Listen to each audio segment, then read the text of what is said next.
Gottfried!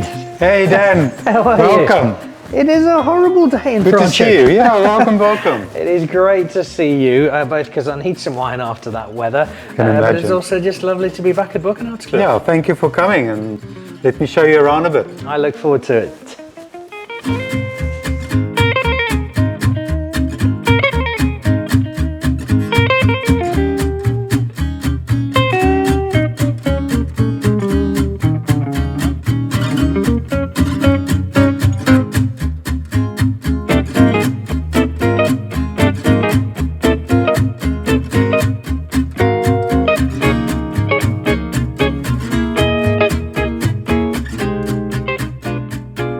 If it ever gets to the stage, and hopefully it never does, that Lesotho or Swaziland declare nuclear war on South Africa, then this is where I'm coming to hide out. It is an extraordinary underground facility. It is vast, it is magnificent, and it's your office, Gottfried. Yeah, thank you for being here. It's nice having you. Today it's very wet outside, and to think you're standing in the underground cellar in the wettest vineyard property in the winelands, officially. And to think that this is actually an organic property as well. So, yeah, welcome. It's great to be here and great to be at the home of Boekenhoutskloof, but it's a home that has many satellite outposts because you have grapes that you bring in from many different parts of the country, especially the Swartland. And that gives you a job that I do not envy because you have got this assortment of brands, all of these different wines that you have to cast an eye over and somehow put the pieces of this puzzle together. You get it right every year, I'm not sure how, but that's quite a job that you have in that regard. Yeah, you know what, it's definitely not a one-man show. I mean, I'm surrounded by wonderful wine people, great winemakers that I work, great colleagues. Obviously, Marc Kent is kind of, the captain of the ship. He started everything. Today he's still also very much involved with all the wine side and winemaking. Obviously signs off on all the wines that we do. So we're a great team. And I think what makes Boekenhoutskloof maybe interesting, the concept, is that we obviously, it's kind of, we don't mind to experiment a bit. It's sometimes a very unorthodox approach towards wines. But we all love wines. We all love classic wines. And when you see at the portfolio from Boekenhoutskloof, you see it's quite a diverse area of wines. But what you'll find interesting is not so much about the variety. It's not so much about the style. There's always like a geographical link. When we think of the Swartland, we work only with the variety that's best suited to the Swartland region, this kind of Mediterranean-inspired varieties. When we think of Stellenbosch, we immediately think of Cabernet. You immediately think that maritime-influenced style of wines that you can do in the Stellenbosch region with Cabernet. So really, the borderless approach is important. Franschhoek with the mountain vineyards here. For us, it's obviously the home to old wine Semion, very important to us. It all looks today like it's been carefully planned. It's a precision project. Everything is clearly worked out as planned. But if you go back to the beginning when none of this was actually here, all you really had was the Marc Kent vision. And it is an extraordinary vision to have looked ahead and thought, right, this is where I would like to be. This is what I think we can do. Yeah, I think with Marc is what's unique and different to other businesses. For me personally, is that he's a winemaker, first thing, and he always thinks wine first, and then we'll work out the rest. So it's always been about what's in the bottle. He always said, and for me also, like, you only judge a bottle of wine when you've had half the bottle type of approach. And I think that makes it different. I think. The fact that he's always been inspired by the great wines of the world, and the great Burgundies, the great Rhone Valley. I mean, Rhone was for him from the beginning. I mean, the 1997 Syrah that Boekenhoutskloof made was so different to anything else that was done in South Africa at that time. If you think that the first old wine Semion was also made in 1997, long before it was fashionable. And it was purely because of his love for the great old Pezac, the old Graf whites that was made. It was like these kind of Semions and Sauvignon where there was a bit of oak influence, slightly oxidative, a little bit of mouthfeel and texture. And that thinking is still today the same. And I think that's what inspires the wines and what we do at Boekenhoutskloof. It has led to this extraordinary range that you have, and you have the job, together with your team certainly, of managing all of those different ranges. How does the process work in terms of, right, this is the Wolf Trap, and this is going into the chocolate block, and this will be some Boekenhoutskloof Syrah, and all of these different brands that sit in different spaces in the market. You've got to see what plugs in where. Yeah, I think our big benefit is that we've got quite a big volume, a big pool of premium wine that we can first select from. And then obviously a lot of that juice, we call it the juice, it's kind of like a bit of rocket fuel that kind of finds its way into lesser brands and always like kind of boost that as well. So, but I think what's very, very important is that the philosophy for winemaking from Porseleinberg all the way through to Wolf Trap Red is very much the same. In this space here, as well as having possibly the greatest indoor cricket facility of any winery on the planet, you've also got a really impressive racking and barrel setup. And I think this was something that, 20 odd years ago, Marc came across, and you've now, I think, probably got the only one of these in the country. So this is called the Oxer line. It comes from Bordeaux. Marc sort of, I think it was around must have been 2004, he saw the original one in the Entre de Mer. He was inspired by it. And the idea was to, obviously in that time, we can do also barrel fermentation. So you would actually do the red skins will be transferred into these barriques, and you turn them a few times a day. So it's a very different way of extraction. We also love this concept for us for élevage. So that's for the aging process, where we actually never move the barrels. So the barrels will come in here. We can actually do the washing, the filling, and then we do individual barrel finings, and we'll rack from barrel to barrel. We've got a special designed nitrogen gas concept that can rack these barrels. We have a unit that we brought in from Switzerland that does the individual barrel washing. And this is very important because at the end of the day, when we do the final blending of the wines, you must then think that everything was kept separately through the whole élevage systems.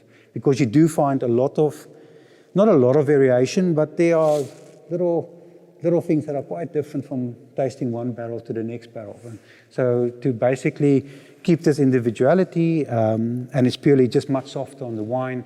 Great concept. You can obviously see we stack quite a lot of barrels in a fairly, utilize a very small surface area within the winery.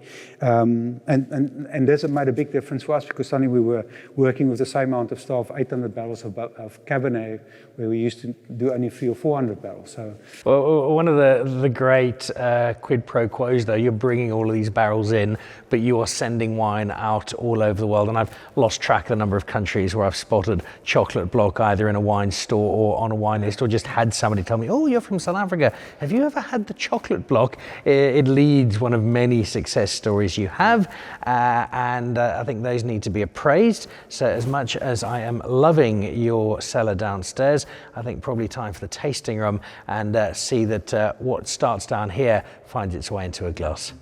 let's go. Perfect. Cheers. Cheers.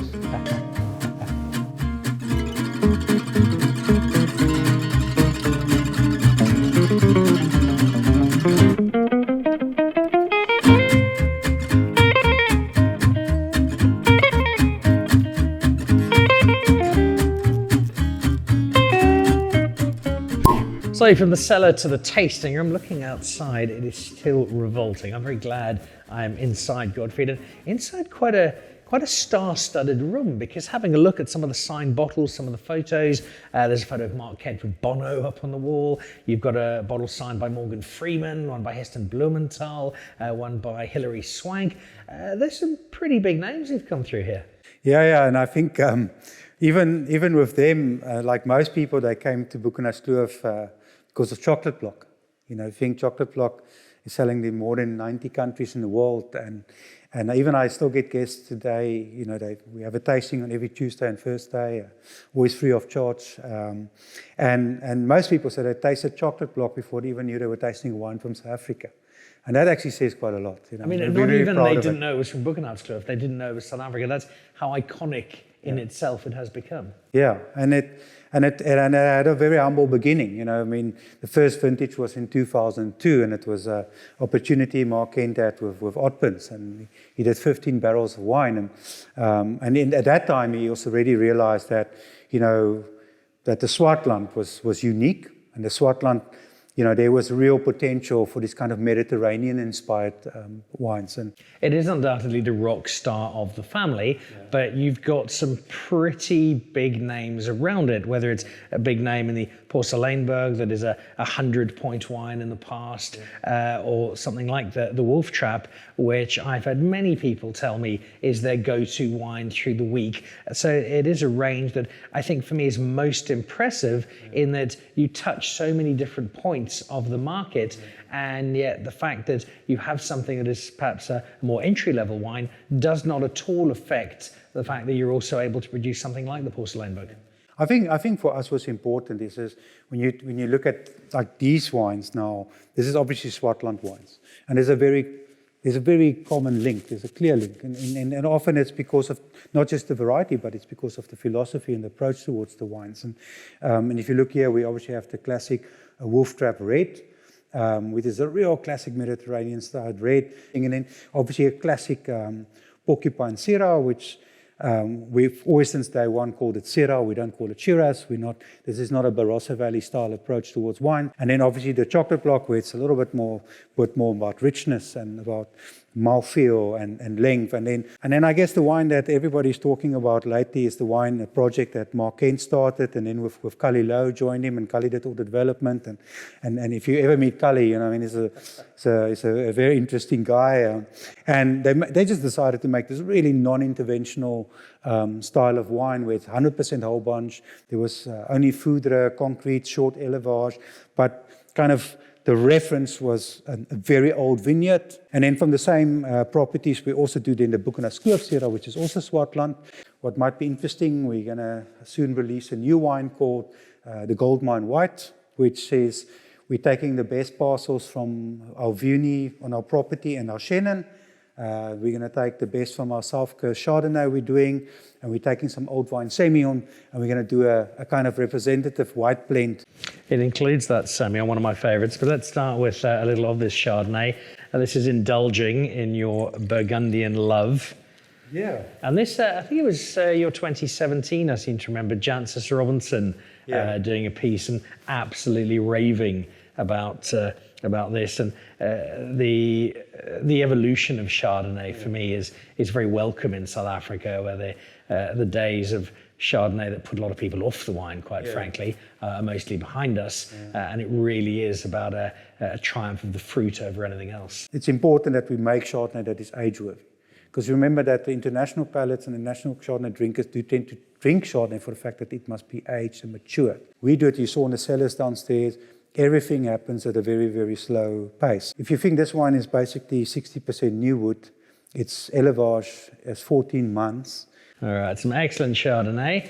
There is also, and I know this because I've had so much of it in the past, some excellent Semion. And this is, I'll hand it over to you. This is a wine that's become such an icon for you guys, but also it's been such a champion for the grape. Boekenhoutskloof has worked really, really hard with this. We've always showcased this as our flagship wine. This is our premium white that we do.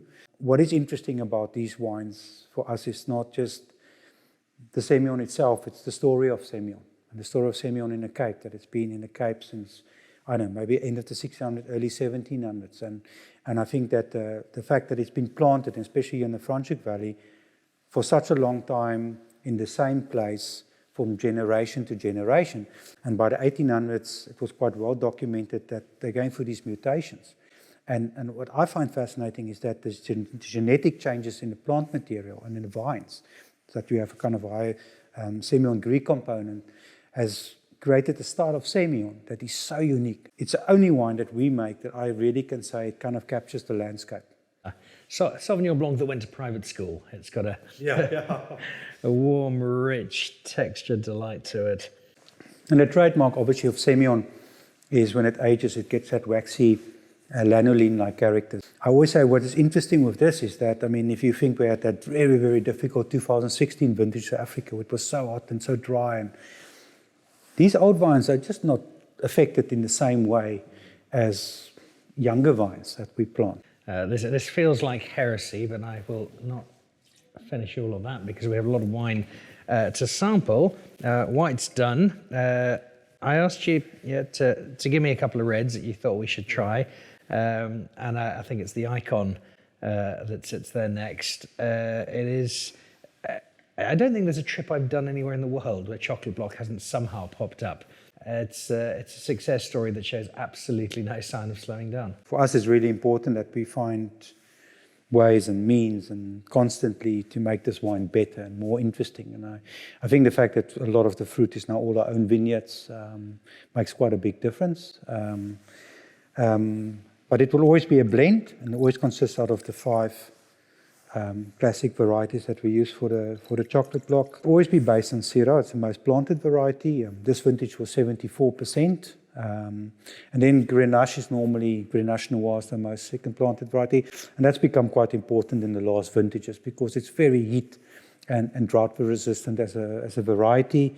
Normally it would be Cinsault, but 23 we had then predominantly more Cabernet, which is unusual. Normally it would be Cinsault then Cabernet, but because it was quite an elegant vintage, we felt we needed a little bit more Cabernet in the wine. So it's about 8% Cabernet and then 6% Cinsault. Even if it does drop by a couple of percent, you're still making an enormous number of bottles of a wine that retains its quality, retains its identity, and hasn't dropped in standard, despite the fact that there are now literally millions of bottles of this coming out of Boekenhoutskloof every year. Yeah. It's about 1.2 million.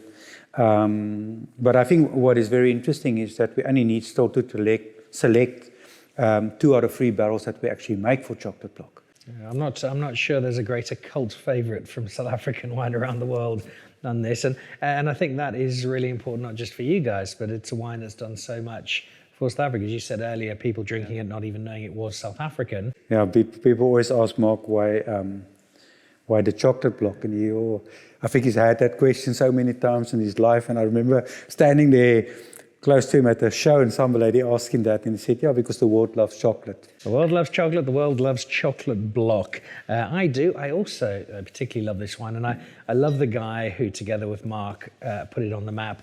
He is such a wonderful anachronism in the wine world. He refuses to call himself a winemaker. He says he's a farmer. He's far happy going off hunting or wandering through his farm. I'm not sure he owns a pair of trousers. He's got one of the great moustaches of the wine world. The old printing press that still delivers those labels on the front. There's something so wonderfully old school and authentic about Cully. And I genuinely think, at the risk of sounding too left of centre, that so much of Cully's character and his own unique philosophy has translated into this wine. I think so, and I also think the fact that Marc very much, in the beginning, kind of had a plan, and with him and Cully, they kind of just over time just developed this really, really unique style of wine, and it's got such a following everywhere in the world. Like you said, got 100 points, which was quite a big deal. And as always, it is just that unmistakable nose that leaps out of the glass. And it doesn't shout at you, but gee, does it speak seductively. So generally, the winemaking, it's 100% whole bunch. Cully many years ago started doing submerged cap as well, which is an idea and a concept that comes from the Northern Rhone, only in concrete. And so we've got the élevage. The aging is quite short, so you'll never find a really big influence of oaking on these wines at all. It's just such a pure expression of the site. And I think what makes it really interesting is that you can make a Syrah in the Swartland that doesn't taste like any other Swartland Syrah. And it's not because of winemaking, it's nothing like that. It's purely because of the vineyard. It's absolutely a fascinating place to see and to see what Marc and Cully have achieved with this wine over many years. And again, the chocolate block is obviously a completely different scale, but when you have a South African wine that is given 100 points by an international wine critic, sure, that's an award for Porseleinberg, for Boekenhoutskloof, but it's an award for South Africa, and it does so much for who we are in the eyes of people who maybe don't know South African wine as well as you and I. You need 100 points when you produce a wine like Porseleinberg that 9 out of 10 people can't pronounce properly. Well, I have found with international guests that by the end of a bottle of Porseleinberg, they can pronounce Porseleinberg. It's a bit like when you have to drink a few bottles of chocolate block to taste chocolate in the wine. All right, one last one. So this is a label I know well. I spent many years on radio with John Matham, who remains the greatest presenter I've had the pleasure of working with. Incredible knowledge, dreadful dress sense, but incredible knowledge. And he said to me, I was coming out to Franschhoek for a weekend, trying very hard to impress a university girlfriend. He said, look out for Boekenhoutskloof, look out for the Syrah and for the Cab. I did. I couldn't afford them on the university budget, but I always have that fond memory of what, for him, as somebody who certainly knows his wine extremely well, was the definitive offering of Franschhoek. It's interesting you're saying that, because my first bottle of Boekenhoutskloof Cab I had was when I studied in Germany. We were a few friends, and somebody brought a bottle of this wine. I've never seen this label before, and I thought, that's a unique and very interesting label. It was quite interesting and different for South Africa. And I tasted this wine and I was blown away. It was so beautifully, it was kind of polished, but it also had that kind of richness and elegance at the same time. You know, it was a really interesting wine. And I was a student, so I remember coming to South Africa. I was here for 2 or 3 weeks, and I still came to the farm, and Marc was still building kind of this whole wine tasting area. I mean, that was now early days. And I remember I could only afford 2 bottles of Boekenhoutskloof, and I had to afford the rest of the case of Porcupine Ridge, and that was kind of my wine budget. So Cabernet is kind of since 96 was the first wine that Boekenhout produced, was the Franschhoek Cabernet. And then in 2014, because of the acquisition of the property in Stellenbosch, we decided then to do a Stellenbosch Cabernet as well. We obviously do all the vinification here in Franschhoek at the facility here. So it's great making Cabernet, because I think the thing is with Cabernet is the wonderful aging potential. I mean, you saw our investment into oak and the oxaline and things like this. And people always think that you do all this oaking and everything because you want to create a kind of coated sweet oak style of Cabernet or whatever, and it's never what it's about. It's purely about creating Cabernets that can age well over a decade, that has real aging potential. And I can go back to the earliest vintages of Boekenhoutskloof of Cabernet, and it's unbelievable when they got creating those tertiary flavors that are unbelievable wines to drink. And I think that's kind of what we like about Cabernet, is the real aging potential of the wines. Yeah. Oh, well, cheers. It's a wonderful note on which to wrap up. I suspect it's going to be a fairly short period of time until the return visit, both because I love coming along. I want to play some cricket downstairs in the cellar. I think we set up a great game there. I know Faf du Plessis would love it. He loves wine and cricket. In fact, he actually loves wine more than he loves cricket. But also because it would only be another month or two, and there will be another wine. There will be another mad Marc Kent idea that turns out to be a stroke of genius. And I look forward to finding out what that is, trying the Goldmine White and whatever is to follow in those footsteps. But also just enjoying this journey that you guys take. And it's something that is obviously so special to you as the Boekenhoutskloof team, but it's also really important to South African wine. And that means a lot to all of us in the industry. Yeah, thank you. And we all have fun doing what we are doing, right? I mean, the wine business is amazing. And Marc always says, it's always been good to us. It's been good to Boekenhoutskloof, and the people within the industry has been good to us. And we're just having fun doing what we're doing. Yeah. So cheers. Cheers.